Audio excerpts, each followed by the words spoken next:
ayat 15 sampai 21. Jikalau Yesus menjanjikan penolong, jikalau kamu mengasihi aku, kamu akan menuruti perintah-perintahku.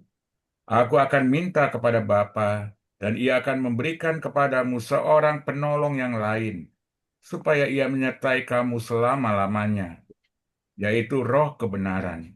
Dunia tidak dapat menerima dia, sebab dunia tidak melihat dia dan tidak mengenal dia. Namun, kamu mengenal dia, sebab ia menyertai kamu dan akan tinggal di dalam kamu. Aku tidak akan meninggalkan kamu sebagai yatim piatu. Aku akan datang kepadamu. Sesaat lagi, dunia tidak akan melihat aku lagi, tetapi kamu akan melihat aku, sebab aku hidup dan kamu pun akan hidup.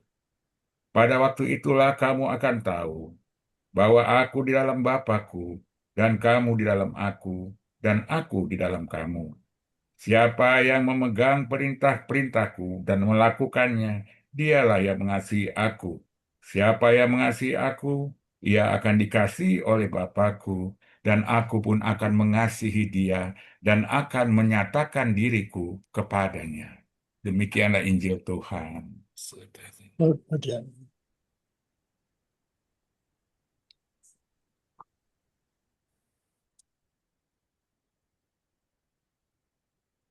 Bapak Ibu, selamat malam. Kita akan melihat karya dan kasih Allah. Kita sering merasakan bahwa Tuhan itu meninggalkan kita, terutama kalau kita mengalami kesulitan, mengalami tantangan, dan mengalami beban dalam hidup. Itu yang sering kita rasakan bahwa Tuhan itu meninggalkan kita.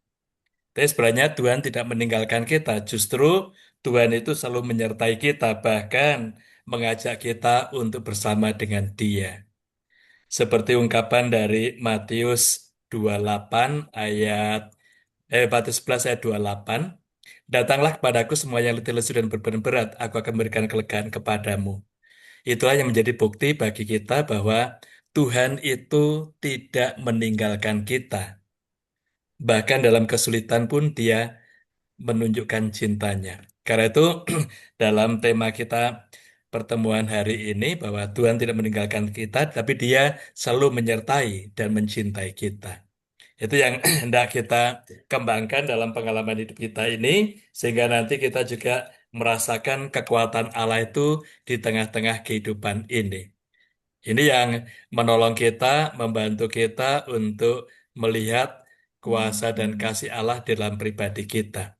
Maka sungguh kita sadari di secara manusiawi kita sering protes dan marah dengan Tuhan, bahkan merasakan sendirian Tuhan meninggalkan kita. Tapi justru sebaliknya dalam pesan Injil hari ini, Dia tetap menyertai kita, mencintai kita, dan Dia tidak pernah meninggalkan kita. Bahkan Yesaya pun juga mengungkapkan, sekalipun ada seorang ibu yang meninggalkan anaknya, aku tidak akan meninggalkan kamu. Nah, itu yang kita sadar dalam pengalaman iman, maka kita menyadari Tuhan tidak pernah meninggalkan kita, tapi justru ada bersama dengan kita.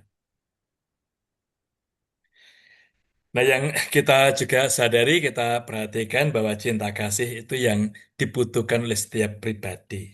Nah, itu yang kita melihat mengapa Tuhan mencintai kita, karena cinta itu yang dibutuhkan oleh semua orang. Kita sadar bahwa setiap orang itu membutuhkan cinta kasih. Dan kita tumbuh dan berkembang karena cinta dari orang tua, dari sesama kita, bahkan dari Tuhan sendiri. Itu yang menyertai kita, membantu kita. Karena itu juga gambar yang saya ambil tuh tentang adorasi ini, bukti konkret Tuhan tuh hadir bersama dengan kita, menyertai kita, bahkan mengambil bentuk rupa sakramen Maha Kudus supaya bisa kita pandang, bisa kita sadari cinta dan kehadirannya itu. Ini menolong kita, membantu kita bahwa Dia yang ilahi jauh dari kita, tidak bisa kita pandang, yang Maha Kuasa itu, tapi Dia mengambil bentuk yang bisa kita pahami. Dan kehadiran itu sungguh real dalam hidup kita. Ini yang kita lihat, ungkapan cinta Tuhan itu secara konkret dalam pribadi kita.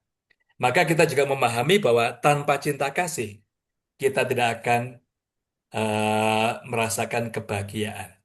Tanpa cinta kasih, kita akan kehilangan kebahagiaan itu. Dan tanpa cinta, orang menderita. Di sini yang kita sadari penderitaan-penderitaan yang muncul itu pasti karena kehilangan cinta atau kita sendiri tidak mendapatkan cinta itu. Maka tanpa cinta orang menderita.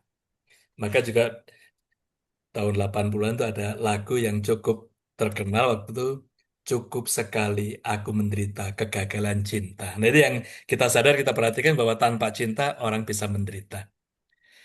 Nah janji Tuhan itu tetap menyertai kita sampai akhir zaman untuk menolong, untuk mencintai, dan untuk memberikan kebahagiaan dan damai di dalam hidup kita. Itu yang kita sadari bahwa janji Tuhan itu diwujudkan menyertai kita sampai akhir zaman untuk menolong, mencintai, memberikan kebahagiaan dan damai di dalam hidup kita. Maka baik sambil saya mengungkapkan sabda hari ini, kalau Bapak Ibu ada pertanyaan silakan ditulis di chat supaya nanti tidak lupa. Itu yang kita akan kembangkan juga. Nah, yang kita lihat, kita sadari dalam konteks ini bahwa janji Tuhan itu akan hidup, berkembang dalam pribadi kita. Dan janji itu selalu dipenuhi. Maka kehadiran Tuhan itu selalu tampak pertama-tama dalam sabdanya, dalam karya, dalam ekaristi, dalam doa-doa kita dan adorasi.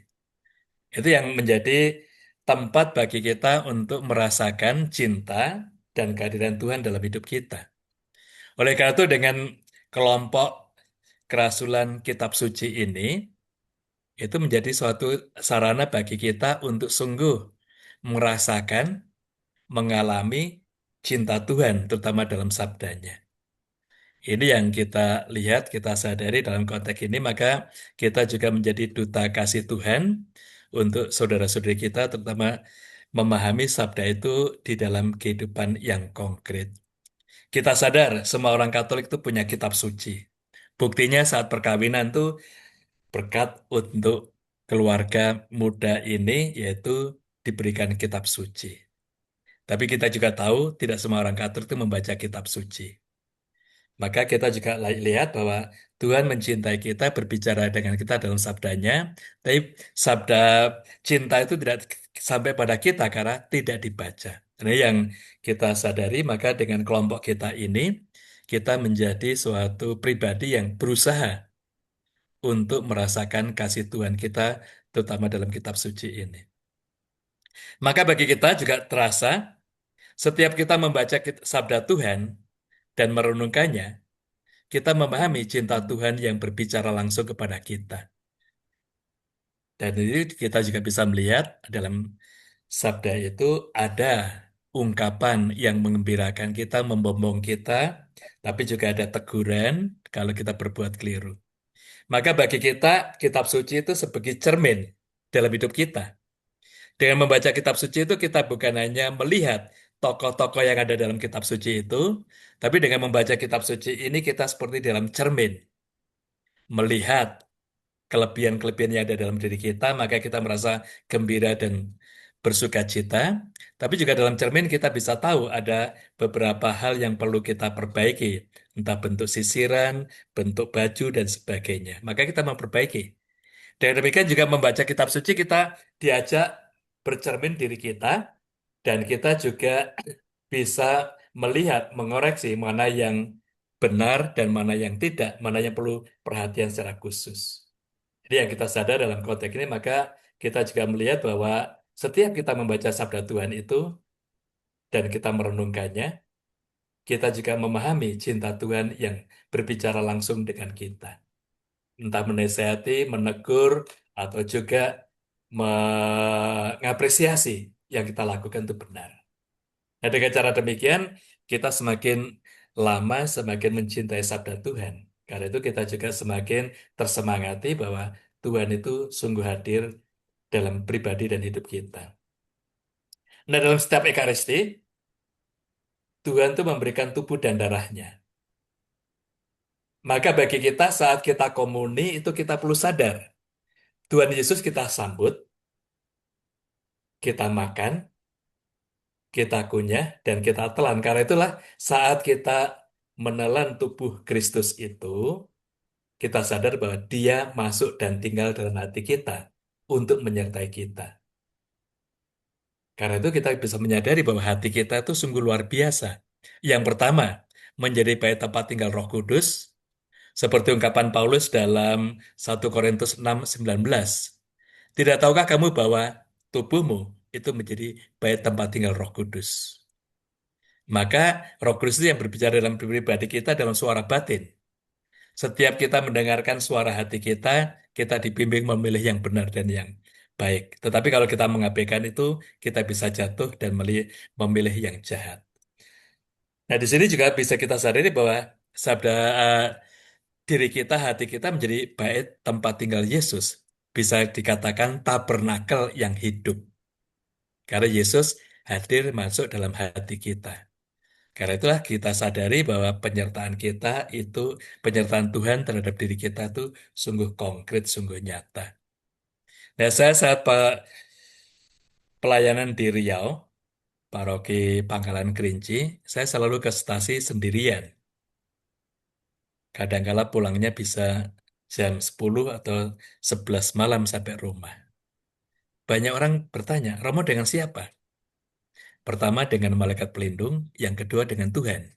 Karena Tuhan telah saya sambut dan tinggal dalam hati saya. Nah itu akhirnya dalam pengalaman ini juga tidak merasa sendirian, tapi sungguh pengalaman bersama dengan Tuhan. Nah ini yang kita lihat, kita sadari bahwa penyertaan Tuhan itu konkret, dan kita sadar bahwa hati kita itu menjadi tabernakel untuk menerima kehadiran Tuhan yang selalu menyertai, membimbing kita.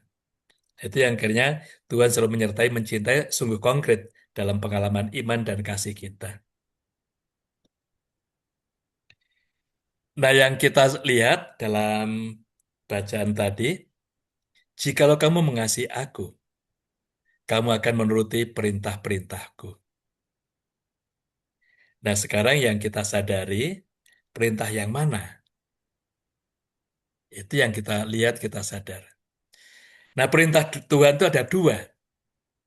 Yang pertama, kasihlah Tuhan Allahmu dengan segenap hatimu, dengan segenap jiwamu, dan dengan segenap hatimu, akal budimu, dan dengan segenap kekuatanmu. Oleh karena itu, disinilah kita sadari bahwa perintah yang pertama semakin beriman, mencintai Tuhan, dan juga bersatu dengan Dia. Perintah yang kedua ialah, kasihlah sesamamu manusia seperti dirimu sendiri.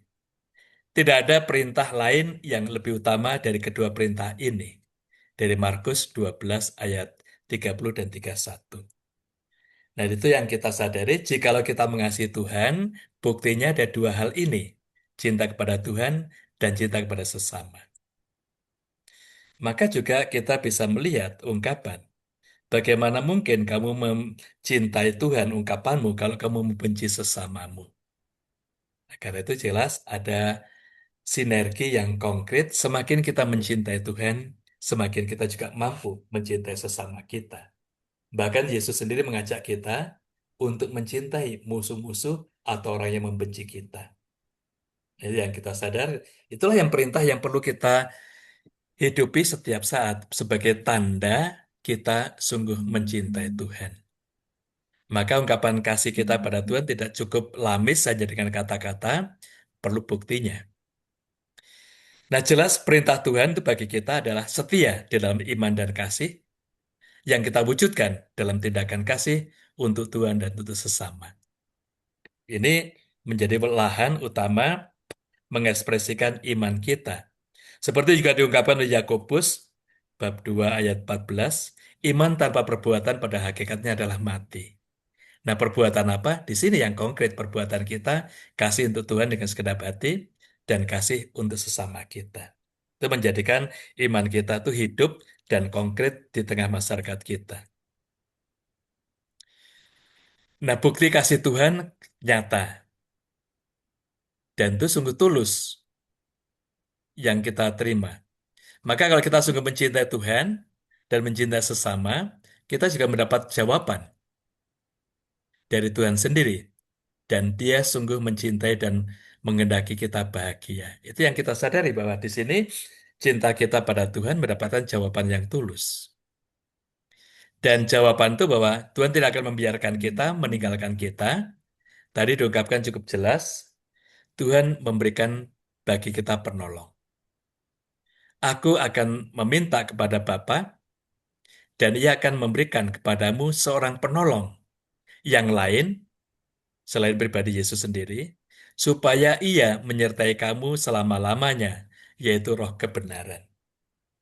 Itulah yang kita sadari bahwa kalau kita sungguh mencintai Tuhan bersama dengan Dia, kita mencintai dengan sesama kita, maka Tuhan juga akan memberikan balasan yang konkret, bantuan yang sungguh luar biasa, Roh Kudus yang ada dalam pribadi kita, dan Dia Roh kebenaran yang selalu membimbing menuntun kita.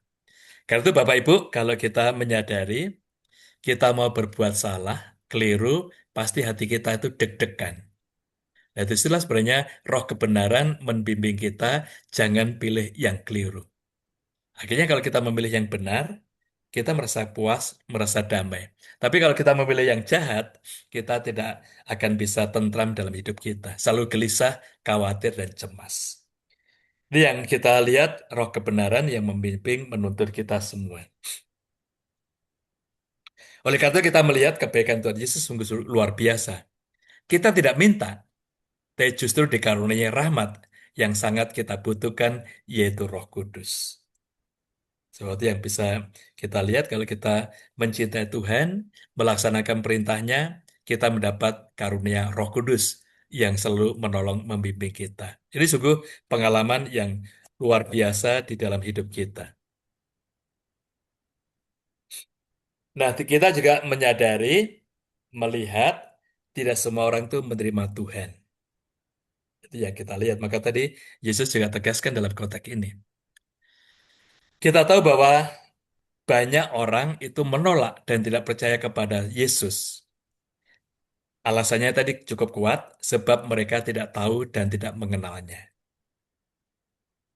Ungkapan ayat 7a tadi, 17a tadi, dunia tidak dapat menerima dia, sebab dunia tidak melihat dan mengenalnya. Itu penolakan, pertama-tama karena tidak tahu. Dan penerima penolakan itu memang dia tidak mengenal. Dan yang jelas dalam pengalaman hidup kita juga kita sadar, mudah kita menolak orang yang tidak kita kenal. Misalnya panggilan HP. Kita tidak kenal kan juga kita perlu melihat siapa dulu itu. Nah, yang kita sadari, WA dan sebagainya, maka kita jalan. Biasanya tanya siapakah ini, supaya kita tahu. Nah, yang kita sadari, kita perhatikan bahwa dalam pengalaman orang tidak kenal itu pasti mudah untuk menolaknya. Tapi kalau orang kenal itu pasti mudah menjadi sahabat dan menolongnya. Nah, dalam pengalaman ini Yesus ditolak karena mereka tidak kenal.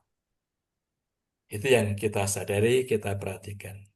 Maka juga kita tahu bahwa orang yang menolak tidak menerima Allah itu karena tidak mengenal dan tidak melihat Allah sendiri. Tetapi Yesus tegaskan, kalau itu yang membuat kita keliru, kalau kita sudah mengenal dan sudah tahu pada Dia.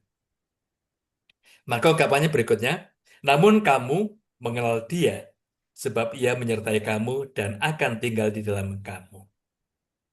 Yang jelas, kita mengenal Allah yang selalu tinggal bersama dengan kita. Seperti tadi kita sadari, kita rasakan dalam komuni yang kita sambut saat kita Ekaristi. Maka Dia tinggal bersama dengan kita. Kita bisa mengenal Allah pertama-tama karena kita membaca kitab suci. Kita beriman kepadanya. Dan kita mendapat karunia Roh Kudus. Dan Roh Kudus itu yang membimbing kita untuk semakin mengenal. Maka bagi kita, Roh Kudus itulah sebenarnya penolong yang istimewa. Dialah yang memberitahu apa saja yang menjadi misteri dalam karya ini. Dan Roh Kudus itu kalau kita pahami, dialah yang juga bekerja sampai saat ini di tengah-tengah kita, terutama dalam sakramen-sakramen. Maka Yesus tadi memberikan penolong bagi kita, itu sangat nampak. Setiap Sakramen yang kita rayakan, Roh Kuduslah yang berkarya dalam diri kita, menyucikan, mengkuduskan, memberi rahmat yang kita terima, yang kita butuhkan. Oleh karena itu, kita juga paham Allah memperkenalkan diri, mewayukan diri melalui kitab suci. Karena itu dalam iman Katolik kita tahu wahyu itu berarti Allah yang memperkenalkan diri kepada kita. Dan perkenalan itu yang diungkapkan yaitu melalui kitab suci. Itu gerakan turun dari Allah kepada kita. Dia memperkenalkan diri. Karena dia memperkenalkan diri, maka kita tahu dan mengenalnya. Nah, kita yang tahu mengenal itu menjawab perwahyuan itu. Inilah yang disebut iman.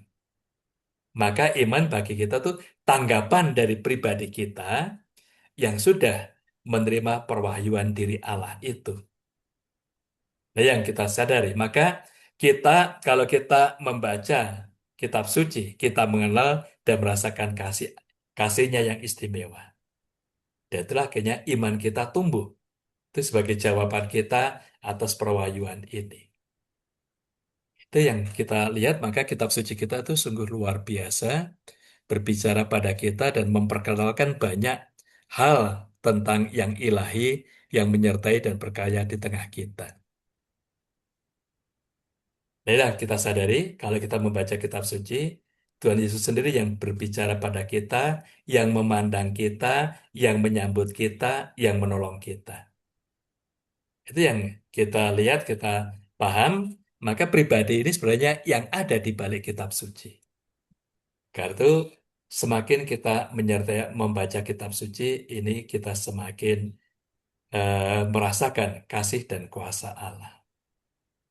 Bapak Ibu, kalau kita berziarah, misalnya di Tanah Suci, terutama tembok ratapan itu, di samping sana itu banyak orang Yahudi yang selalu membaca kitab suci, kitab Taurat itu. Dan mereka menghayati, dengan membaca itu, menghayati sabda Tuhan itu dan merasakan kehadiran Tuhan dalam hidup. Nah, yang perlu kita kembangkan dalam pribadi kita, maka sebenarnya saat kita membaca kitab suci, kita menatap wajah Tuhan yang memandang kita dengan senyum, yang juga memperhatikan kita, mengapresiasi kita, terutama juga kalau kita keliru, yang menasihati dan menegurnya. Pribadi inilah yang selalu hadir dalam kitab suci, hadir dalam Ekaristi, hadir dalam doa-doa kita, dan dia sebenarnya yang juga tinggal dalam hati kita, terutama dalam komuni yang kita sambut. Oleh karena itu kita diajak untuk hidup bersama dengan Tuhan. Itu yang akan perlu kita perhatikan. Kasih Tuhan itu sungguh istimewa. Dia tidak akan meninggalkan kita sendirian menjadi yatim piatu. Nah, sebenarnya apa maksud yatim piatu? Yaitu tidak ada yang mencintai. Itu maksudnya, aku tidak akan meninggalkan kamu sebagai yatim piatu. Aku tidak akan meninggalkan kamu supaya ada yang mencintai kamu. Itu sesuatu yang bisa kita kembangkan dalam permenungan kita. Mengapa Tuhan mengungkapkan dalam sabdanya itu yatim piatu? Kita tahu yatim piatu berarti tidak ada lagi bapak ibu, tidak ada lagi orang yang mencintai.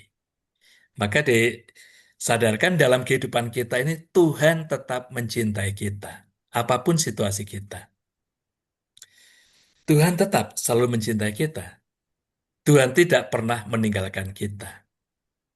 Itu yang sangat konkret. Saya sangat terkesan dan sangat senang dengan ungkapan Yesaya itu.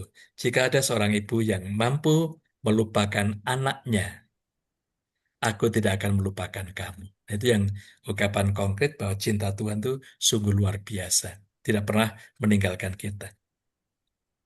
Allah selalu menyertai dan mencintai kita. Maka juga diungkapkan tadi, aku akan datang kepadamu. Memberikan penolong, bukti cinta kepada kita. Oleh karena itu juga tadi, dunia tidak akan melihat Allah sebab menolak, tidak menerima, sebab tidak mengenalnya. Itu kalau kita melihat bagian yang atas tadi. Mengapa Yesus ungkapkan, dunia tidak akan melihat Allah Karena mereka itu sebenarnya sudah menolak. Penolakan tadi kita lihat tidak mengenal, maka tidak bisa menerima. Itu yang kita lihat. Tapi Yesus tadi juga tegaskan, tetapi kamu akan melihat aku, sebab aku hidup dan kamu pun akan hidup. Itu yang jelas dalam konteks ini, dengan cinta tadi yang diberikan pada kita, tujuannya supaya kita hidup. Bahkan dalam Injil Yohanes minggu yang lalu, supaya kamu hidup di dalam kelimpahan, yaitu kelimpahan rahmatnya. Ini yang sungguh akhirnya bagi kita sabda Tuhan itu luar biasa menyertai kita, membangkitkan semangat iman, terutama memberikan kedamaian kebahagiaan kepada kita semua.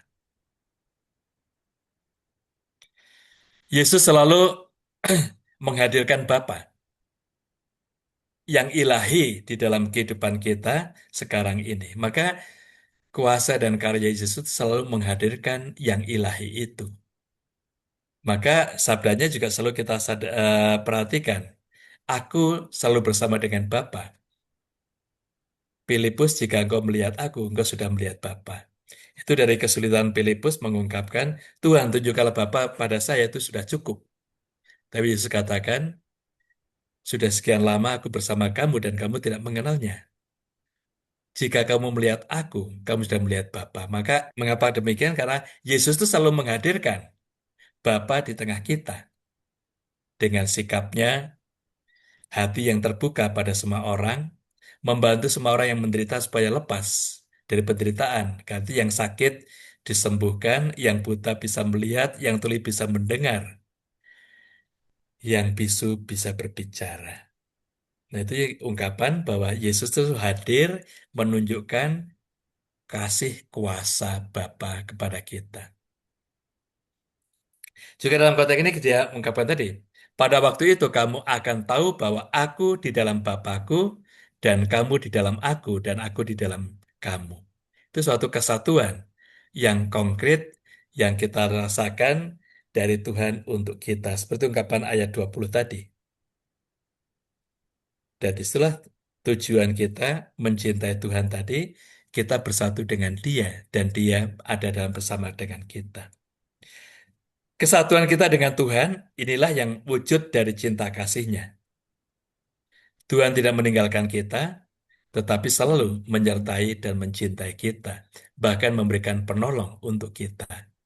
Ini sungguh kasih yang begitu besar dari Allah pada kita.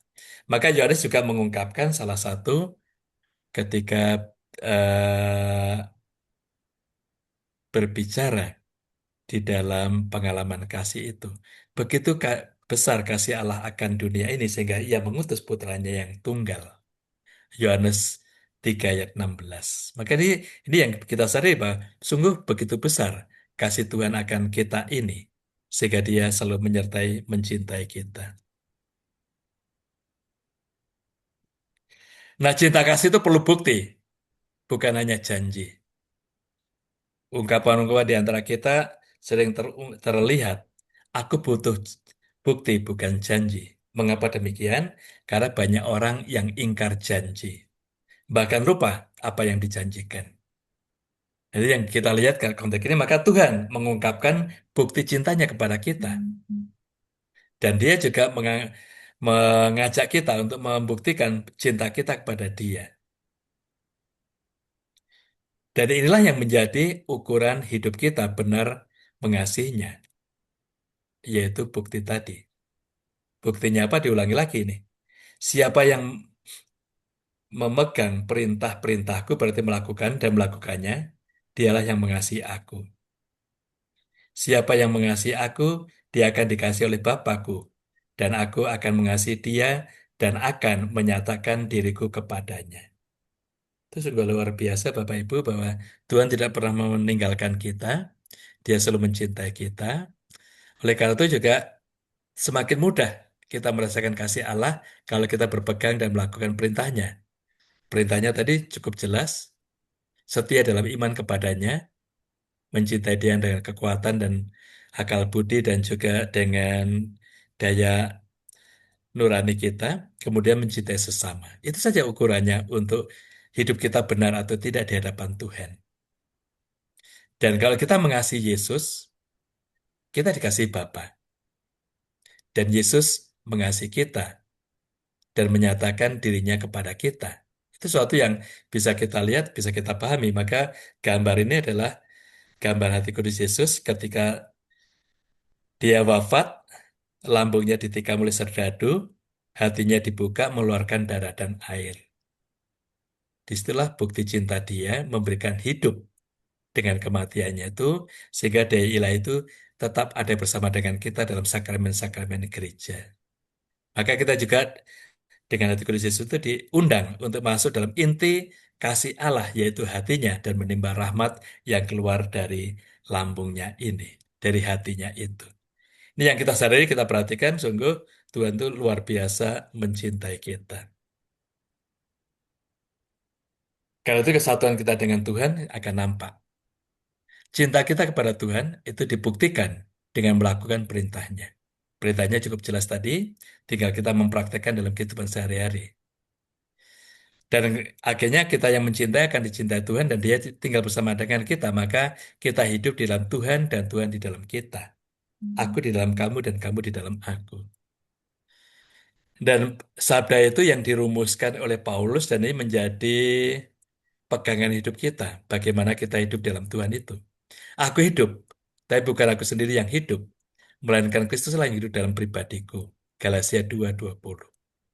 Dan ini sangat mudah kita pahami ketika kita komuni, kita menyambut Tuhan dan dia masuk dalam hati kita. Maka di situ ungkapan Paulus itu real dalam pribadi kita dan kita tinggal menghidupi dalam pengalaman kita setiap hari.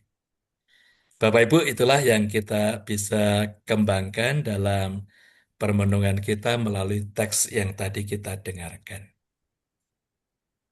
Oke, Terima kasih Romo. Nggih, monggo. Oke, matur sembah nuwun. Baik Bapak Ibu, ada yang mau bertanya di chat tidak ada yang mau langsung? Silakan raise hand. Mo, kalau nggak ada saya dulu aja Mo. Monggo. Ini ada tadi kalimat ayat 17 itu Mo. Yaitu roh kebenaran. Dunia tidak dapat menerima dia, sebab dunia tidak melihat dia dan tidak mengenal dia. Ada yang mengganggu mengenal itu mau seperti apa ya mau? Cuman kenal biasa atau jauh lebih dalam? Mengenal seperti apa yang dimaksud mau di sini mau? Oke, Ini yang jelas dalam pribadi kita, Allah itu Maha Kuasa dan kita tidak bisa memandang Dia hanya dengan kemampuan akal budi kita. Itu dia akan bisa mengenal, memahaminya. Oleh karena itu Allah memberi inisiatif mewahyukan diri kepada kita. Maka kita bisa mengenal Allah karena perwahyuannya itu. Lalu perwahyuan itu sangat tampak bahwa dialah yang maha kuasa menciptakan segalanya itu kalau kita perhatikan dalam kitab Kejadian. Kemudian juga dalam tradisi teologi yang lalu Allah itu sangat transenden, jauh dengan kita. Dan kita ini tidak bisa memandang wajah Allah. Maka kalau memandang wajah Allah kita pasti mati. Karena itu dalam Yesaya juga diungkapkan ketika mereka berdoa di bait Allah, tanda karena Allah itu adalah angin atau awan. Maka kalau gorden itu bergoyang berarti Allah hadir. Nah, saat gorden itu bergoyang, mereka tidak berani memandang Allah, maka dengan tunduk mengungkapkan kudus, kudus, kuduslah Tuhan. Itu menyatakan kehadiran Tuhan yang kudus, maka dia tidak berani memandang, karena kalau memandang itu pasti mati. Itu teologi yang lama, Allah jauh dengan kita. Tapi dengan kehadiran Yesus itu berubah. Dia memperkenalkan Allah itu tidak jauh. Dialah Bapa kita. Maka saat mengajarkan doa Bapa kami, kalau kamu berdoa, masuklah dalam pintu, masuklah ke kamar, tutup pintu. Katakanlah, Bapa kami yang ada di surga. Allah yang Maha Kuasa itu gak jauh, dia Bapa kita. Punya relasi dekat, penuh cinta dengan kita. Nah, semuanya itu diwujudkan atau diwahyukan dalam kitab suci. Karena itu kalau kita membaca kitab suci, kita akan tahu semuanya itu, maka kita bisa beriman yang berarti menerima dan percaya kepadanya. Itu mengenal berarti di sini beriman, mengenal percaya kepadanya. Nah, itu yang kita sadari. Maka Paulus juga dalam surat pada umat di Roma bab 10 ayat 8 itu juga juga juga apa, cukup jelas. Hmm, Bagaimana orang bisa mendengar kalau tidak ada yang mewartakan? iya. Bagaimana orang bisa mewartakan kalau tidak ada yang diutus? Nah, karena itu akhirnya kita diajak untuk sungguh firman itu dekat dengan kamu, yaitu ada dalam mulutmu dan dalam hatimu. Nah, itulah akhirnya perlu diwartakan, perlu diimani. Nah, itu yang akan menolong membantu kita dalam pengalaman ini. Itulah Bapak yang bisa kita sadari arti mengenal itu berarti menerima perwahyuannya dan kita akhirnya percaya kepada dia. Itu berarti menerima dan mengandalkan dia dalam hidup. Oke. Matur nuwun, Mo. Sami-sami, Pak. Ayo, Bapak Ibu, ada yang mau bertanya mumpung romonya lagi semangat. Hmm. Ayo,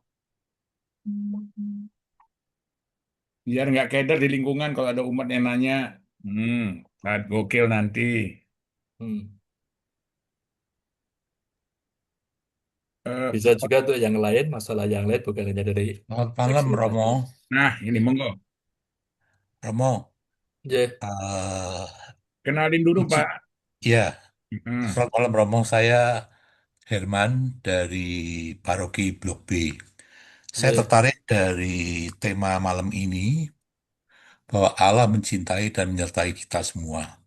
Pada awal Romo tadi menguraikan, kadang-kadang manusia beriman dalam perjalanan kehidupan itu kadang-kadang merasa jauh, merasa Tuhan meninggalkan yang bersangkutan, apalagi ketika masalah itu datang bertubi-tubi. Meskipun Injil hari ini menjelaskan bahwa Tuhan itu mencintai kita, menemani kita dan memberikan seorang penolong yang baik itu Roh Kudus Tuhan, anu Romo ya. Itu yang pertama. Sebenarnya kita juga kalau melihat apa namanya Matius 16:24 ya, sebenarnya kita juga menyadari bahwa ikut Yesus itu harus sangkal diri, panggul salib, baru ikut. Di situ ada penderitaan ya Romo ya, yang Hmm. harus kita alami. Tapi kalau kita lihat di 1 Korintus 10 ayat 13, Tuhan pun menyatakan bahwa tidak akan membiarkan kita mengalami pencobaan di luar kemampuan kita. Tuhan akan menyertai dan menunjukkan jalan keluarnya. Kalau saya memperhatikan tiga Injil di Romo sama surat bacaan Korintus itu memang tidak tidak mudah ya Romo ya untuk menyambungkan, untuk merelasikan ketika itu. Nah, ingin saya tanyakan bagaimana tips kita sebagai seorang beriman dalam perjalanan kehidupan beriman kita bisa memaknai semuanya itu dalam satu apa artinya keyakinan. Seperti yang tadi Romo katakan, Tuhan tidak pernah meninggalkan kita, menemani kita. Meskipun bagi mereka-mereka yang sedang menghadapi masalah bertubi-tubi, kadang-kadang hilang berpengharapan. Romo, Hmm. itu saja. Terima kasih. Selamat malam, Romo. Oke, terima kasih Bapak. Yang jelas bahwa dalam pengalaman kita, yang perlu kita kembangkan adalah sikap percaya dan mengandalkan Tuhan dalam hidup.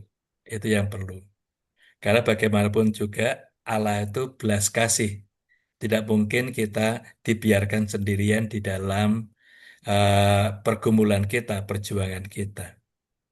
Ada yang juga bisa kita pahami, biasanya kalau kita dalam kesulitan, reaksi kita langsung marah, menolak Tuhan. Juga ada ungkapan, untuk apa saya ke gereja, untuk apa saya doa, karena tetap saja situasiku gak akan berubah. Itu yang sering kita alami dalam dinamika pergumulan iman kita. Tapi yang juga bisa kita pahami sebenarnya, justru dalam kesulitan itu kita berserah kepada Tuhan. Tuhan, aku dalam situasi seperti ini, tolonglah saya. Nah, biasanya kita memohon pada Tuhan dengan konsep harus diberikan seperti ini, seperti itu, dan sebagainya.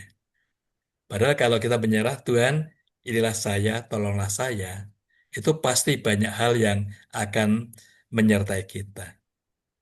Saya punya pengalaman waktu saya di Lampung, mengajar para frater, saya juga mengajar para suster di Pringsewu. Saya tinggal di Gisting waktu itu.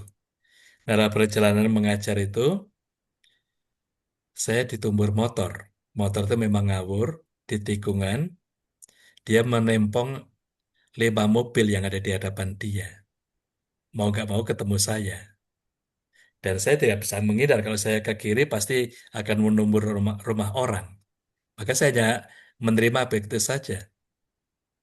Nah, akhirnya kecelakaan terjadi dan orang itu terpental ke atas kap saya, kemudian baru jatuh.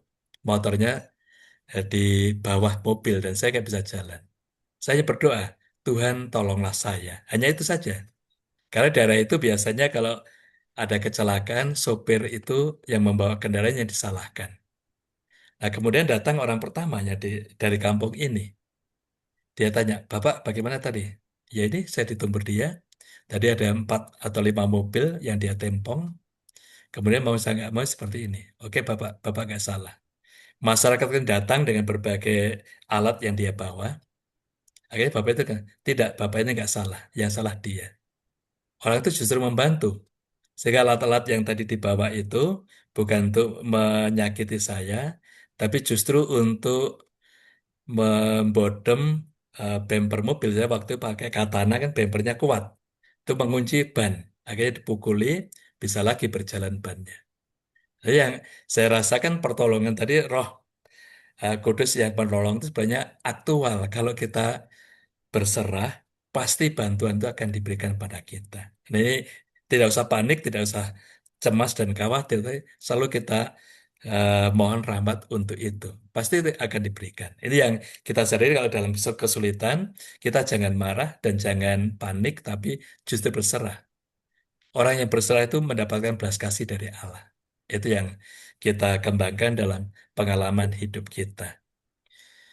Nah, yang kita sadari, kita perhatikan dalam konteks ini, memang Allah tidak akan mencobai kita lebih dari kemampuan kita. Itu yang jelas. Nah, sebenarnya maksud percobaan itu apa? Supaya kita lebih mengandalkan Dia. Itu sebenarnya di situ. Dia tidak akan meninggalkan kita dalam kesulitan. Dia cobai, tapi supaya kita lebih dewasa dalam iman. Seperti Bapak Ibu kalau melatih anak-anak renang, kan seolah-olah dicobai, dibiarkan. Padahal Bapak Ibu tidak akan membiarkan dia, pasti mengawat-awati. Ya, supaya anak itu bisa mandiri, bisa berenang dengan baik. Sebenarnya dalam pengalaman hidup kita juga sama. Pasti setiap orang itu punya tantangan, punya kesulitan. Pasti nggak ada yang tanpa kesulitan hidup kita. Tapi bagaimana kita mensikapi, kita mengandalkan Tuhan. Karena itulah dalam pengalaman iman, Suster Faustina melalui doa koronka itu mengungkapkan, Yesus engkaulah andalanku. Itu sebagai bukan sebagai ungkapan begitu saja, tapi sebenarnya itu isi dari apa yang ia hayati, ia hidupi. Makanya yang juga bagi kita mengandalkan Tuhan dalam hidup itu akan menjadi kekuatan istimewa bagi kita. Kayaknya di sana itu pengalaman kita yang perlu kita sadari bahwa Tuhan tidak akan mencobai kita lebih dari kekuatan kita, tapi pencobaan ada supaya kita lebih mengandalkan Dia dan percaya kepadanya. Ya, terima kasih Romo. Ya, Ngomong, ya, ini ada lagi di chat yang mau saya baca ya, mau. ya, moga. Romo, bagaimana kita bersabar dalam menunggu jawaban Tuhan? Matur nuwun. Nih, Hmm. yang kirim the J, namanya nggak jelas mau. Oke, matur nuwun. Pertanyaan yang bagus bahwa bagaimana kita bisa me- Bersabar. bisa bersabar untuk melihat jawaban Tuhan yang kadang tidak secepat yang kita harapkan kan di situ permasalahannya itu. Nah, yang jelas bagi kita perlu bahwa apa yang kita mohon itu juga perlu kita upayakan. Sahabat Yesus kan juga ungkapkan, mintalah maka kamu akan diberi. Carilah kamu akan mendapat. Ketuklah pintu akan dibuka. Itu setelah dia mengajarkan doa Bapa kami ada penjelasan seperti itu. Maka kalau kita meminta juga kita berusaha supaya yang kita minta itu terwujud. Kita tidak bisa seperti orang mancing, kasih umpan di situ nunggu sampai dapat jawaban. Tidak. Tapi sambil kita memohon, kita mengupayakan apa yang kita mohon itu supaya menjadi realita dalam hidup. Itu yang kita perhatikan dalam konteks ini. Nah, ini kalau kita berusaha sambil memohon, itu pasti juga diberkati. Atau Tuhan juga memberikan, mengabulkan dalam bentuk yang lain. Itu sungguh pengalaman yang bagi kita perlu melihat.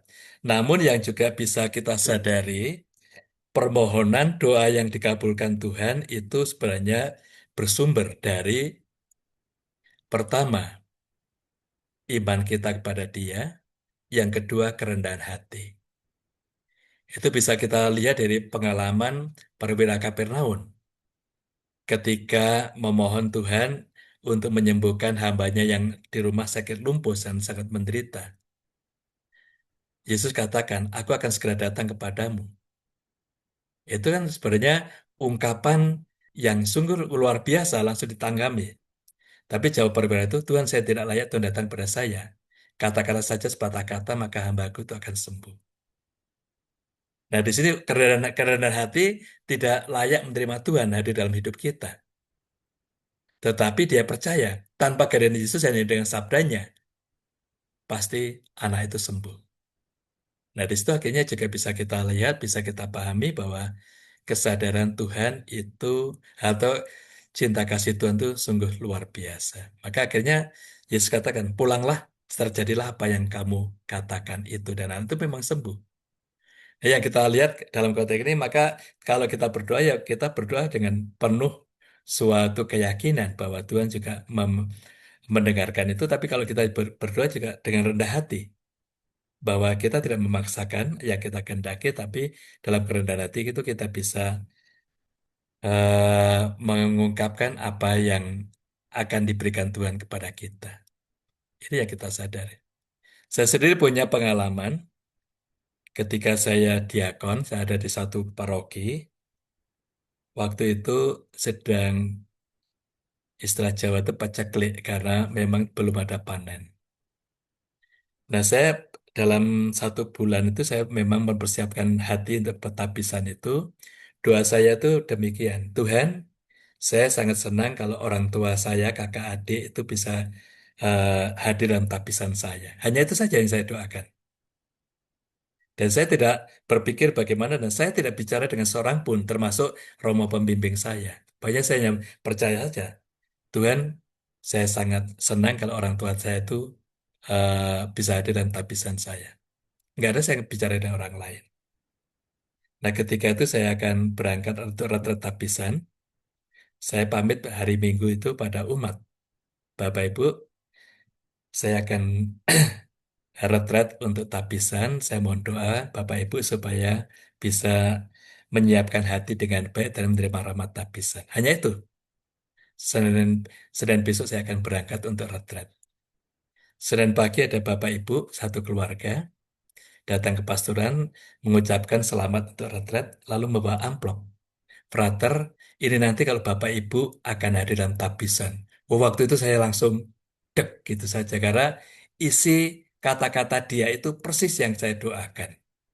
Saya tidak memberitahu pada orang lain. Kalau saya bicara pasti luar aja hal yang lain. Nah, itu yang membuat saya langsung eh, bagaimana ya perasaan saya waktu itu langsung, wah ini tuh jawabannya. Jadi yang Bapak Ibu kalau kita mohon memang kita berserah saja. Dan ini yang saya alami, saya rasakan sendiri saat saya akan tapisan itu. Ya karena itu intensinya itu Bapak Ibu, maka saya sebelum retret saya mampir ke rumah dan saya katakan nih ada cinta kasih Tuhan melalui umat yang baik, silakan Bapak Ibu nanti hadir. Dan memang benar untuk sewa kendaraan. Itu yang kita lihat. Doa saya hanya satu. Saya sangat senang kalau mereka bisa hadir. Hanya itu saja, gak ada tembel-tembel yang lain. Nah, itu akhirnya kita bisa merasakan kekuatan Tuhan itu luar biasa dalam hidup kita. Kayaknya itu Pak, bahwa Tuhan tidak akan mencobai kita lebih dari kekuatan kita. Baik, terima kasih Romo. Ada satu lagi, Hmm, Mo. ya. Ini dari Bu Hesti. Ini pertanyaannya serem nih, Mo. Romo, buah Roh Kudus ada 10. Bagaimana kita mendapatkan ke 10 buah Roh Kudus tersebut? Wah, borongan ini berat ini, Mo. Ini kudus nih. 10-10. Oke, itu ada dalam Galatia 5 ayat 20 dan 23, 22 itu. Nah, yang kita lihat buah dari roh itu. Nah, sebenarnya yang perlu kita lihat bukan borongan bahwa kalau kita mempunyai sepuluhnya itu kita sempurna, tidak. Punya satu saja itu sudah luar biasa. Itu yang kita lihat dalam konteks ini. Maka kita bersyukur bahwa kita dikaruniai Roh Kudus. Pertama-tama syukur bahwa hati kita itu menjadi bait tempat tinggal Roh Kudus. Itu yang jelas. Kita bisa lihat dari 1 Korintus 19 ayat 6 tadi. Eh, bab 6 ayat 19. Tidak tahukah kamu bahwa dirimu menjadi bait tempat tinggal Roh Kudus. Nah, ini yang kita sadari, kita hidupi bahwa hati saya itu menjadi bait tempat tinggal Roh Kudus. Maka dengan demikian kita juga akan berbicara dengan baik, akan juga mengungkapkan sikap yang baik dengan sesama karena dalam diri sesama itu juga ada Roh Kudus. Itu yang perlu kita kembangkan. Nah, itu yang juga bagi kita terbantu dari Paulus, bagaimana kita bersikap dengan orang lain. Juga ini sebenarnya bantuan bagi kita untuk mengendalikan emosi dan kemarahan kita. Efesus 4 ayat 29. Janganlah kata-kata buruk keluar dari mulutmu, tapi yang baik membangun iman dan kasih bagi pendengarmu. Itu sesuatu yang akhirnya kita memilih, karena roh kudus dalam pribadi kita bicara dengan siapapun memilih kata yang baik. Dan saat kita memilih kata yang baik itu pasti didengarkan banyak orang. Nah, kalau kita emosi, kata-kata keluar banyak, banyak kata keluar dari mulut kita, tapi nggak baik, nggak akan didengarkan orang.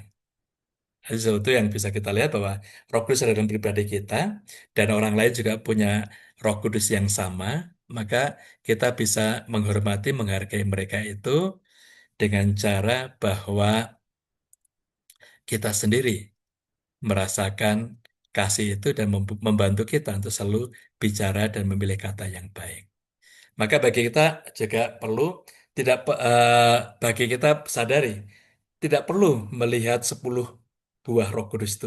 Kita sudah punya Roh Kudus dalam hati kita. Itu tinggal menyadari mengefektifkan aja ya Roh Kudus dalam hati itu kita pasti nanti akan dilengkapi dengan buah-buahnya itu. Matur nuwun. Matur nuwun, Mo. Di, Nggih. sudah habis. Bapak Ibu, monggo kalau masih ada, mumpung Romonya memberikan waktu bagi kita, masih panjang nih.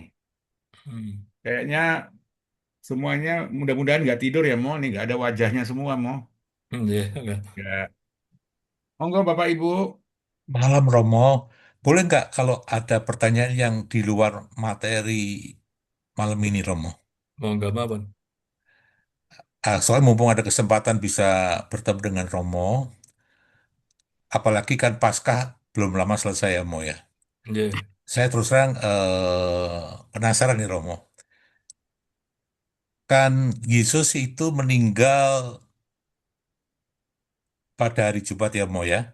Mm-mm. Kemudian hari Minggu mengalami kebangkitan. Pertanyaan saya Mo, yang saya dapatkan dari beberapa teman yang justru saya juga ragu kalau dipandang dari segi agama Katolik Mo. Kira-kira selama 3 hari itu katanya ada ada satu kebenaran yang mengatakan bahwa selama 3 hari itu Roh Allah itu turun ke alam bawah Mo. Jadi Mm-mm. selama 3 hari itu roh Yesus itu kemana Mo? Apa betul dia ada turun ke alam eh, katakanlah alam yang bawah itu berarti di roh-roh jahat itu neraka Mo. Mm. Dari segi agama Katolik, apakah ini bisa dikatakan kebenarannya atau itu hanya semacam katakanlah hal-hal yang belum tentu secara altabiah bisa dipertanggungjawabkan Mo? Terima kasih. Oke, yang pertama. banyak orang bertanya, Romo, mengapa malam minggu kok Yesus sudah bangkit, padahal baru hari kedua itu. Ya, Karena wafatnya kan Jumat jam 3. ya, ya, Itu Ya. yang kita lihat. Nah, ini yang perlu kita pahami bahwa pergantian waktu di Israel itu sekitarnya ya. itu terjadi pada jam 6 sore, bukan jam 12 malam. Itu sehingga kalau Yesus cepat-cepat dimakamkan karena waktu itu mau berganti menjadi Sabat. Paskah. Dan itu jam 6 sore itu sudah Sabat, maka sebelum jam 6 itu semua harus beres pemakaman itu. Kemudian kalau jam 3 itu wafat, jam 6 sore itu sudah hari kedua. Ya, Baru nanti jam Sabtu sepanjang hari, jam 6 sore Sabtu itu udah hari ketiga. Sehingga di situ kita tahu dengan pergantian waktu menurut mereka itu, pergantian hari, kita tahu persis bahwa memang malam minggu itu Yesus bangkit. Itu yang kita lihat. Hanya tidak yang tahu jamnya jam berapa, bagaimana cara bangkitnya nggak ada yang tahu, tapi tahu-tahu buktinya makam sudah kosong. Itu yang kita lihat dengan kebangkitan itu yang menolong membantu kita. Nah, dalam pandangan Yahudi teologi itu, kita bisa melihat bahwa atas itu tempatnya Allah. Maka kita juga bisa lihat semua perwahyuan itu pasti berada di tempat yang lebih tinggi dari kita. Musa mendapatkan 10 perintah Allah itu di gunung. Kemudian Yesus menyampaikan sebuah sabda bahagia itu di bukit. Yesus wafat itu juga di Bukit Kalvari. Maka dan Yesus selalu berdoa itu di gunung atau di bukit. Berarti tempat tinggi itu tempatnya Allah. Maka langit tempat tinggi dan tempat-tempat yang lain yang tinggi itu tempatnya Allah. Itu yang kita lihat. Kemudian saat Yesus menunjukkan kemuliaannya di Gunung Tabor, itu juga berarti itu tempat yang Allah menunjukkan kemuliaan, maka muncul Musa dan Elia yang sudah mendahului dia. Itu berbicara dengan dia. Mau mengungkapkan bahwa orang yang setia kepada Allah itu akan mendapatkan kemuliaan. Setelah itu Yesus mengajak mereka turun ke tempat yang datar, yaitu tempat hidup sehari-hari. Itu yang kita sadari, kita perhatikan dalam konteks ini. Maka bumi itu tempat yang datar, tempat manusia. Nah, di bawah bumi itu dalam pengetahuan mereka itu ada Sheol, itu ruang yang luas. Semua jiwa yang meninggal itu ada di sana. Itu dalam tradisi mereka itu memang tidak ada dalam kitab suci, tapi itu ada dalam tradisi pengalaman tata ruang atau geografis menurut pandangan mereka itu. Maka mengapa mereka kalau mati dikuburkan itu supaya masuk di Sheol itu. Ini yang kita lihat dalam pengalaman tradisi mereka ini. Maka saat Yesus wafat, dia dimakamkan, sebenarnya dia ada di Siol itu untuk mendata mereka semua. Nah, setelah bangkit, akhirnya dia membawa banyak orang untuk masuk dalam kerajaan surga. Karena itu ungkapan Paulus dalam 1 Korintus 15 itu cukup jelas. Yesuslah yang pertama yang bagi dari alam maut, dan dia naik ke surga. Setelah itu dia membawa semua jiwa yang sudah meninggal masuk dalam kerajaan surga. Itulah yang disebab ungkapan juga dalam minggu yang lalu, akulah pintu untuk bisa masuk dalam kerajaan surga itu. Tanpa melalui aku, orang tidak bisa sampai pada Bapa. Nah, yang jelas dalam konteks ini, maka dialah yang menjadi pembawa kita masuk dalam kerajaan surga itu. Dan nanti akan diperjelas dalam Ekaristi hari Minggu besok, dialah jalan kebenaran dan hidup. Itu yang membawa kita dalam kesatuan iman dan kasih ini. Itu yang membuat kita melihat bahwa memang dia ada di Siul, maka semua orang yang meninggal sebelum Kristus nggak ada yang ke surga, ada di Siul itu. Baru setelah Yesus naik ke surga, itu menurut 1 Korintus 15 itu semua jiwa yang ada di Siul dimasukkan dalam kerajaan surga.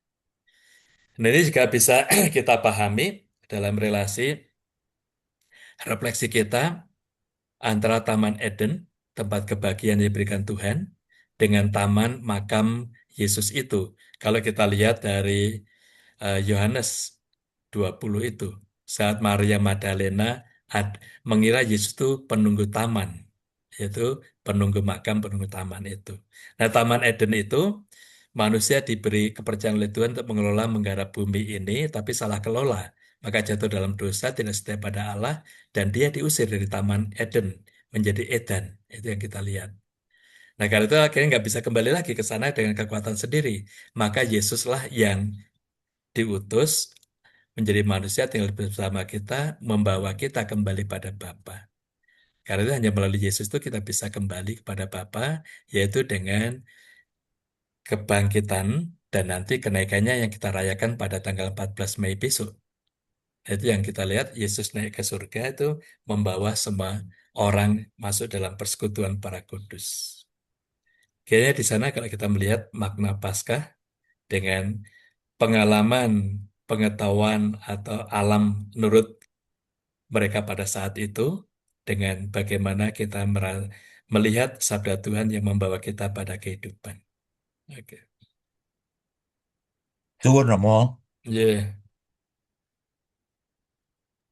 Romo masih ada satu lagi mau iya. di ruang chat. Ya, miskin mau saya bacain.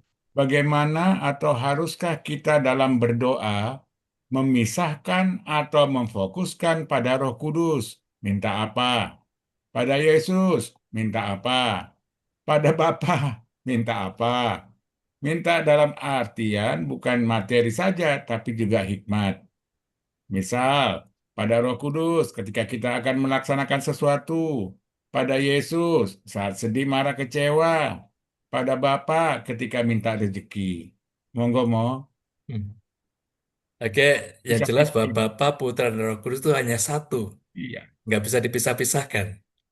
Itu yang jelas. Maka kita bisa menangkap Bapa, Putra, dan Roh Kudus itu karena perwahyuan. Itu banyak. Allah itu kan maha kuasa, maha besar. Maka tidak mungkin kita bisa menjangkaunya. Karena itulah akhirnya yang bisa kita sadari bahwa yang besar maha kuasa itu menciptakan segalanya dan memberi daya hidup. Oleh karena itu, perwahyuan tentang Tritunggal sebenarnya sangat tampak dalam baptisan Yesus. Saat Yesus dibaptis, dia ditenggelamkan dari air, lalu dia keluar dari air, memandang ke langit, Roh Kudus hinggap di atas pribadinya. Dan terdengar suara Bapa, inilah putraku yang terkasih, kepadanya aku berkenan, dengarkanlah dia. Itu kesatuan yang tidak bisa dipisahkan. Maka kalau kita berdoa ya, Tuhan itu dalam konsep kita sudah Bapa, Putra, dan Roh Kudus. Lalu kalau kita menyebut Allah Bapa juga dalam kesatuan itu. Nah, yang kita lihat dalam konteks ini. Maka yang kita sadari, kita mengenal Allah sebagai Bapa karena Yesus yang mengajarkan. Kalau kamu berdoa, katakanlah, Bapa kami yang ada di surga. Kita mengenal Yesus sebagai putra karena Bapa sendiri yang mengungkapkan dalam perwayaan saat Yesus dibaptis itu. Inilah putraku yang terkasih, kepadanya aku berkenan, dengarkanlah dia. Sedangkan Roh Kudus itu yang mengutus adalah Bapa dan Yesus. Aku dan Bapa akan mengutus seorang penolong bagimu. Maka kalau aku tidak pergi, penolong itu tidak akan datang kepadamu. Nah, di sini yang mau dinyatakan bahwa estafet karya Yesus itu, dia memang naik ke surga, tetapi karya pelayannya tetap tinggal bersama dengan kita, penyertaannya, yaitu dan Roh Kudus yang bekerja untuk kita. Jadi sebenarnya yang kita sadari, eh, kemampuan intelektual kita tidak bisa menjangkau Allah yang Maha Kuasa. Lalu kita bisa mengenalnya itu karena perwahyuannya. Dan Allah Bapa, Putra, dan Roh Kudus selalu satu dalam kesatuan, tidak pernah hadir sendiri-sendiri. Itu yang kita lihat, hanya sebutannya itu yang membuat kita melihat bahwa Yesus mengajarkan Allah itu di surga dan dia sebagai Bapa. Maka Yesus menghadirkan yang di surga itu untuk kita sekarang itu dalam pribadinya.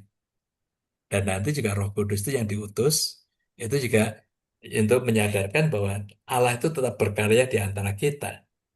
Dan Roh Kudus itu yang membimbing menuntun kita. Itu sehingga kalau kita mohon tidak perlu memisah-misahkan Bapa, Putra, dan Roh Kudus karena mereka itu satu. Itu yang konsep Trinitas yang perlu kita sadari bahwa Allah itu satu, Dia selalu berkarya untuk kita. Hanya itu lebih memudahkan itu kita bisa lihat bahwa kita mengenal Dia itu karena perwahyuan yang diberikan kepada kita. Oke, Pak itu. Hmm. Romo, ini saya yang Bapak Ibu silakan absen. Kalau mau isi, ada yang absensi di ruangan chat. Romo mengenai tadi non sewu ya, Mo. Ya. Mengenai tadi kemana Tuhan Yesus? Sudah wafat dia kemana? Kita bisa pakai surat Petrus kan, Mo. 1 Petrus Hmm. 3 itu mau yang dikatakan. Sebab Kristus telah menderita sekali untuk dosa-dosa kita. Ia yang benar untuk orang-orang yang tidak benar. Supaya ia membawa kamu kepada Allah. Ia yang telah dibunuh dalam keadaannya sebagai manusia, tetapi telah dihidupkan menurut roh. Dan di dalam roh itu juga ia pergi memberitakan Injil kepada roh-roh yang di dalam penjara. Ayat 20, yaitu kepada roh-roh mereka yang dahulu pada waktu Nuh tidak taat kepada Allah. Ketika Allah tetap menaungi dengan sabar, waktu Nuh sedang menyiapkan baterainya, di mananya sedikit, yaitu 8 orang yang diselamatkan melalui air bah itu. Juga kamu sekarang diselamatkan oleh kiasannya, yaitu baptisan dan seterusnya. Ini kan mau mengatakan waktu wafat, manusianya mati, tapi dalam roh Tuhan Yesus turun ke tempat penantian, ke tempat penjara di situ dunia orang mati, mau. Seul tadi, mau. Bisa nggak, mau? Kira-kira. Oke, yang jelas bahwa kita bisa terbantu juga dengan pandangan geografis yang ada dalam masyarakat waktu itu, bahwa di atas itu tempat Allah, di bumi itu tempat kita, dan di bawah bumi menurut mereka tersiul itu ruangan yang luas. Dan Hmm. itulah semua jiwa atau roh tadi ada di sana. Maka saat Yesus dimakamkan tuh pemahaman mereka, dia hadir untuk mendata siapa saja yang sudah ada di situ. Siapa saja yang menerima dia. Karena yang menerima itu yang akan diselamatkan, yang tidak akan ditinggalkan. Nah itu yang kita lihat. Karena itu akhirnya dia naik ke surga dan setelah itu semua yang ada di situ udah bisa masuk dalam kerajaan surga itu. Ini yang kita lihat, kita sadari dalam konteks ini. Nah sebenarnya juga karya Yesus untuk jiwa-jiwa masih ada sampai sekarang ini. Maka kita sadar kalau kita Ekaristi, doa syukur agung setelah untuk Bapak Paus dan Uskup, kita berdoa untuk saudara-saudari kita yang sudah meninggal. Supaya yang ada di api pencet mendapat kerahiman Tuhan. Dan itu kita yakin setiap Ekaristi yang kita rayakan banyak jiwa yang diselamatkan oleh Yesus. Itu yang kita lihat, Mas. Maka itu yang kita pahami bahwa relasi kita dengan saudara-saudari kita tidak lepas, tidak putus dengan kematian. Tapi justru mereka menjadi pendoa bagi kita, kita pun berdoa supaya Tuhan mempersatukan mereka dalam kerajaan surga itu. Ini yang kita lihat dalam konteks ini. Maka benar bahwa Yesus itu selalu tergerak belas kasih untuk menyelamatkan banyak orang. Itu yang kita lihat. Yes. Matur nuwun, Mo. Ya, Pak. Tapi ada lagi satu lagi nih, Mo. Dari Ibu Hmm. Ibu Teti Loki ini, Mo. Bagaimana, Romo, kalau kita berdoa? Bagaimana kalau ketika kita berdoa dan belum juga dijawab Tuhan? Apakah boleh doa itu kita doakan terus sampai dijawab Tuhan, Romo? Tuh. Ya. Oke, yang pertama yang kita lihat dari Lukas 18 ayat 1, berdoalah dengan tidak jemu-jemu. Maka sini kita diajar itu selalu berdoa kepada Tuhan. Lalu juga kalau sekarang kita lihat apa yang kita mohon pada Tuhan. Lalu juga bisa kita sadar mungkin dia menunjukkan kehendaknya atau mengabulkan dengan bentuk yang lain. Itu sesuatu yang bisa kita lihat, bisa kita perhatikan. Maka isi doa itu sebenarnya apa? Itu yang kita lihat. Tetapi juga kita bisa melihat kalau ini belum dikabulkan Tuhan, mungkin dia punya rencana yang lain. Nah itu yang kita sadar, kita perhatikan dalam pengalaman kita pasti juga kita akan melihat bahwa banyak hal yang lain yang diberikan Tuhan yang tidak kita minta. Itu yang sering terjadi dalam kehidupan kita tuh banyak misteri. Kita minta itu tapi yang diberikan yang lain juga. Itu satu yang bisa disadari, bisa diperhatikan dalam pengalaman-pengalaman hidup kita. Nah juga ada saudara-saudari kita yang merasa heran juga, tidak diminta tetapi diberikan Tuhan. Ada ungkapan demikian. Saya heran Romo, saya tidak minta, tidak itu, tapi tetangga saya itu datang pada saya. Belilah ladangku itu, tapi ini hanya saya jual kepada kamu, tidak pada yang lain. Dan harganya cukup murah. Maka saya beli. Tetapi setelah saya beli, ada yang mau membeli pada dari saya 3 kali lipat, tapi tidak saya berikan karena ini karunia Tuhan. Sesuatu yang bisa kita lihat ada yang sesuatu yang tidak diminta tetapi diberikan begitu saja. Dan yang anehnya orang itu mau menjual hanya dengan pribadi dia, tidak pada orang lain. Tapi setelah itu akan diterima, akan dibeli lagi oleh yang lain 3 kali lipat. Untungnya besar, padahal dia tidak melakukan sesuatu dengan tanah itu. Itu suatu hal yang bisa kita lihat. Maka kita bisa mencoba melihat apa yang perlu, yang kita mohon, dan kemungkinan dikabulkan dengan bentuk yang lain atau dia memberikan rencana lain untuk hidup kita. Nah, karena itu kalau ada sesuatu seperti ini kita juga bisa dialog dengan Romo atau bicara dengan Romo untuk menemukan mungkin kehendak yang lain itu. Itu akan membantu mengembangkan hidup kita.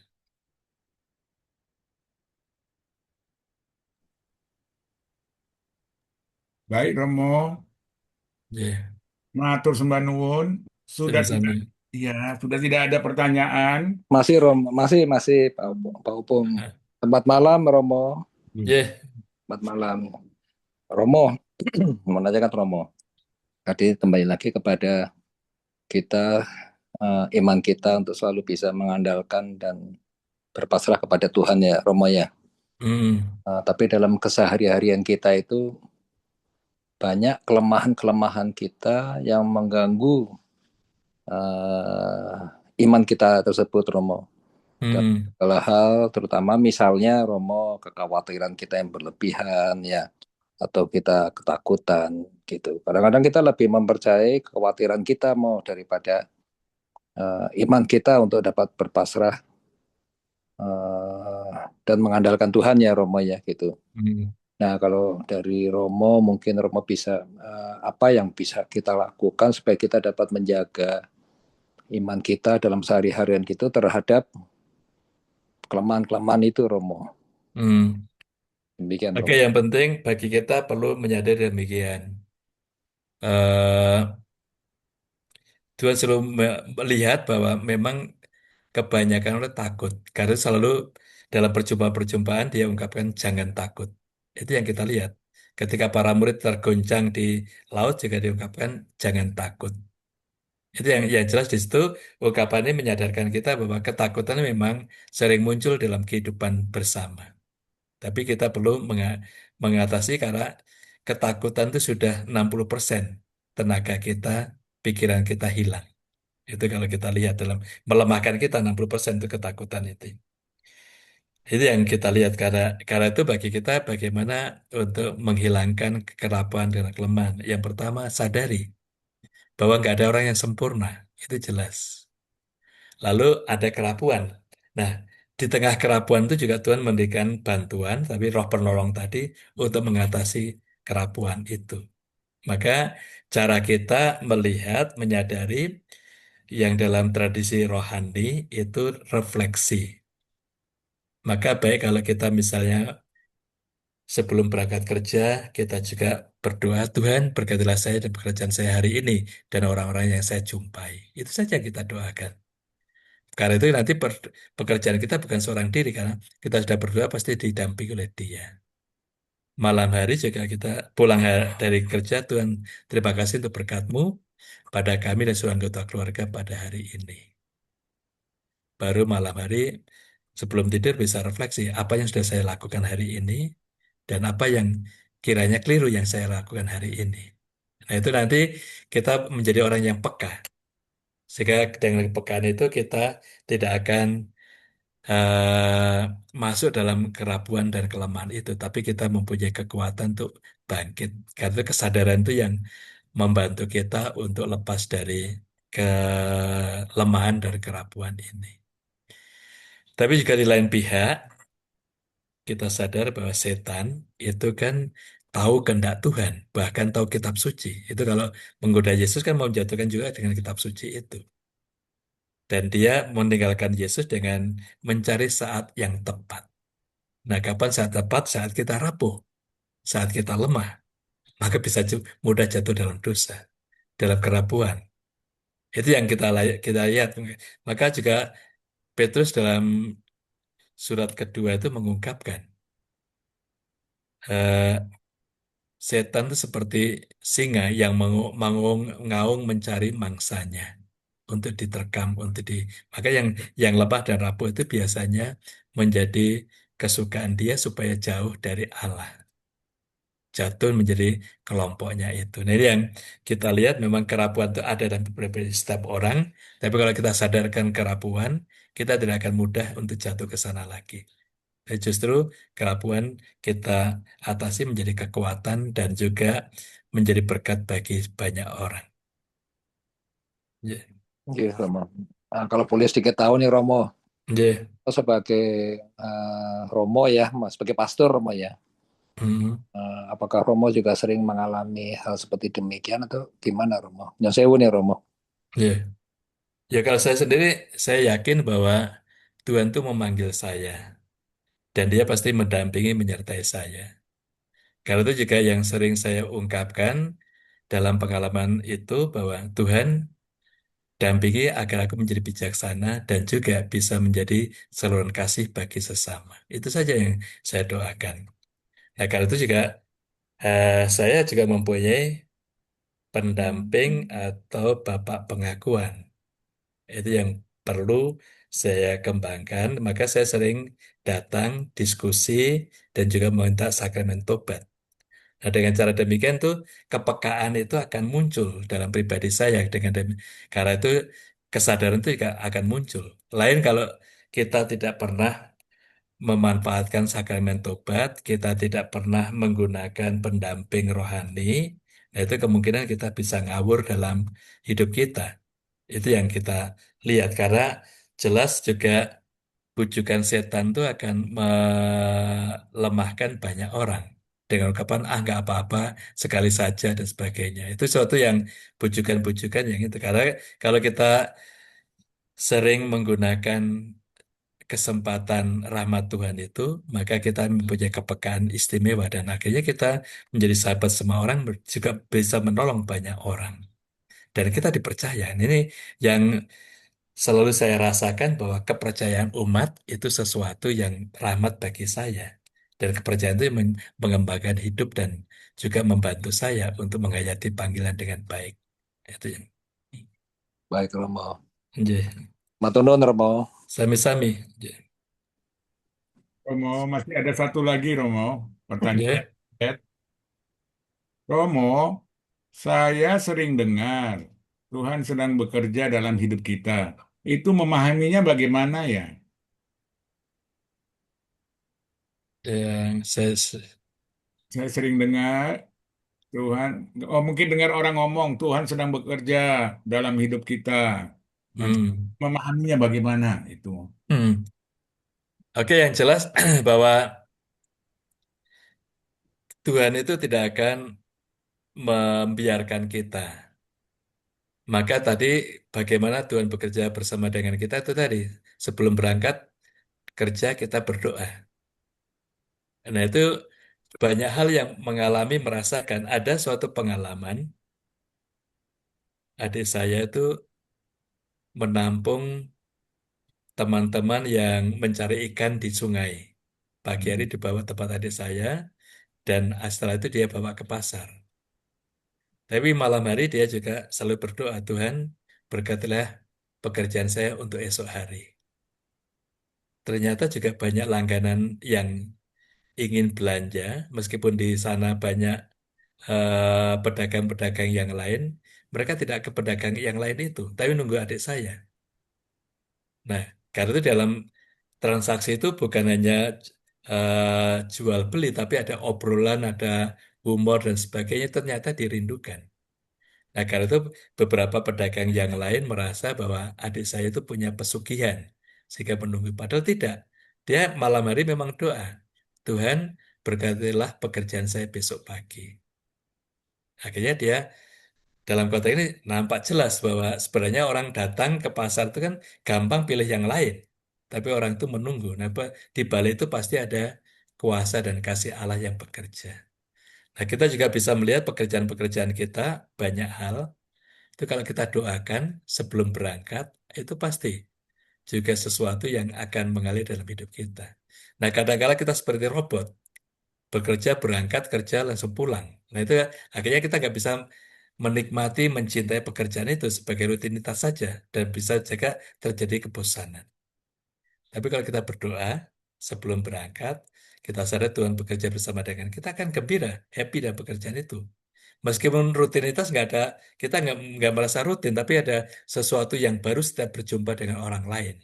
Nah, itulah sesuatu yang baru dengan pekerjaan yang sama, itu yang bisa kita lihat tanda-tanda Tuhan bekerja bersama dengan kita, tidak membiarkan kita. Ini lain kalau kita bekerja tanpa kita doakan, itu kita bisa bosan, bisa capek, bisa merasakan, wah ini kok saya nampaknya nggak di sini lagi. Itu karena nggak menghayati pekerjaan itu dengan baik.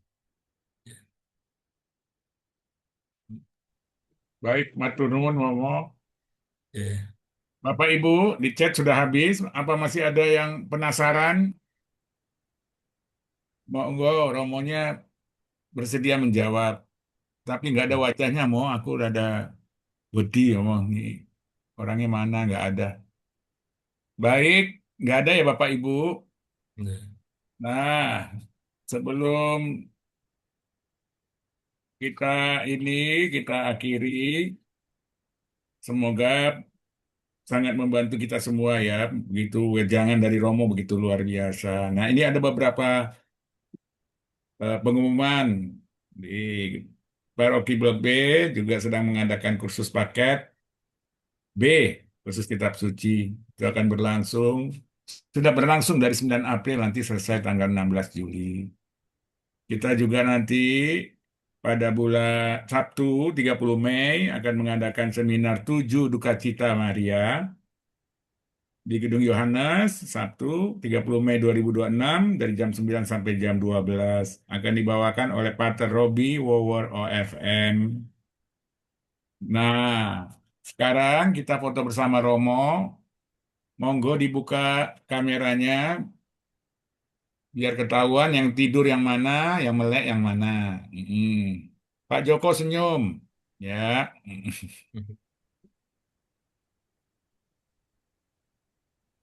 Ayo. Siapa yang foto, Bu? Hmm, Saya opung, tapi Ya. masih banyak yang belum buka. Itu sangat rendah hati atau sudah ketiduran ya, Mo? Mohon maaf, Mo. Udah yang ada. Hari Mm-mm. saya foto satu, dua, Tiga. tiga. Sebentar ya Bapak Ibu. Om Chandra senyum. Jangan melotot. Nah, nih, sebentar, satu, dua, tiga. Pak Tommy. Ya, sudah opung. Ya. Baik, Bapak Ibu. Terima kasih. Hmm. Kita ada permohonan lagi sebetulnya. Mohon doa penutup dari Romo terkasih berikut berkat ya Mo, Oke, supaya dol diisi firman dapat doa penutup dan berkat kita akan siap untuk melayani di lingkungan nanti Mo. oke. Oke. Mari kita berdoa bersama. Dalam Bapa dan Putra dan Roh Kudus. Amin. Tuhan kami bersyukur padamu, Engkau selalu menyadarkan kami bahwa Engkau tinggal bersama dengan kami, tidak pernah membiarkan kami seorang diri dalam kesulitan. Tapi Engkau selalu menunjukkan kasih-Mu untuk menolong kami, agar semua orang merasakan sukacita dan kebahagiaan. Bimbinglah kami di dalam langkah kehidupan kami, dalam iman kami. Dengan demikian kami sungguh dapat mengandalkan Engkau. Dan kami menyadari seperti Paulus, aku hidup tapi bukan aku sendiri yang hidup, tapi Kristuslah yang hidup dalam pribadiku. Bimbinglah kami Tuhan agar kesadaran itu selalu tumbuh dalam pribadi kami, dan kami akhirnya dapat mengembangkan iman dan kasih menjadi pelayan-pelayan di dalam kehidupan keluarga, pekerjaan, dan penggereja. Kami bersyukur kepadamu atas rahmat iman itu, maka dampingilah kami untuk semakin mencintai sabdamu dan juga menghayati dalam kehidupan. Sebanyak itu kami mohon dan perantara Kristus Tuhan dan pengantara kami. Amin. Amin. Tuhan bersamamu. Dan bersama Ya Tuhan, berkatilah kami dan seluruh anggota keluarga kami dengan kesehatan yang baik. Limpahkanlah dan curahkan berkat-Mu untuk rumah kami dan seluruh anggota keluarga kami dengan berkat kuasa, Bapa dan Putra dan Roh Kudus. Amin. Amin. Matur nuwun semuanya. Terima kasih Romo. Terima kasih Bapak Ibu semuanya. Opung, Heni, Terima kasih Ibu. Pak Herman, terima kasih. Terima kasih juga. Yeni. Selamat malam semuanya. Sampai Iya, ketemu lagi. Dokter Remaji. Terima Terima kasih kasih Romo. Terima Ya. kasih Opung. Jangan Izin ya. Iya, untuk terima dulu ya. kasih. Saya izin Iya, live ya. iya, terima kasih. Amin. Amin.